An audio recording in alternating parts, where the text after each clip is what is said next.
তোর কোন বাপ আছে নিয়ে আহিস, তোরে তো আজকে জেলে নিয়ে রিমান্ডে দিমু। তুই আমার চাকরি খাবি বলতাছস? ইন্সপেক্টর, আপনি আমার বাপ তো দূরের কথা, আপনি থানায় গিয়ে আমার একটা চুলও দেখা করতে পারবেন না। তোরে আজকে আমার হাত থেকে কেউ বাঁচাতে পারবো না। চল তুই আমার সাথে, তোরে দেখাইতাছি মজা। এরপর পুলিশ অফিসার প্রিমিসকে নিয়ে থানায় চলে যায়, আর ঠিক তার কিছুক্ষণ পর থানার সামনে হাজির হয় শত শত গাড়ি।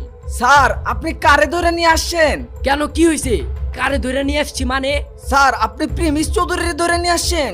প্রিমিস চৌধুরী? প্রিমিস চৌধুরী কে? ওরে এত ভয় পাওয়ার কি আছে? স্যার চৌধুরী গ্রুপের লাক্সমান চৌধুরীর ছেলে প্রিমিসকে ধরে নিয়ে আসছেন আপনি। স্যার বাইরে দেখেন শত শত গাড়ি আইসা পড়ছে। স্যার উনারে জলদি ছেড়ে দেন, নাহলে আমাদের অবস্থা খারাপ হয়ে যাইব। স্যার আমার ভুল হয়ে গেছে। স্যার আমি বুঝতে পারি নাই। স্যার আমি নতুন আসছি এই অফিসে। স্যার আমারে মাফ কইরা দেন। শুনি নাই, কি বললেন? স্যার আমার ভুল হয়ে গেছে। সো গাইস, এটার ফুল পার্ট দেখতে চাইলে অবশ্যই সাবস্ক্রাইব করে রাখেন।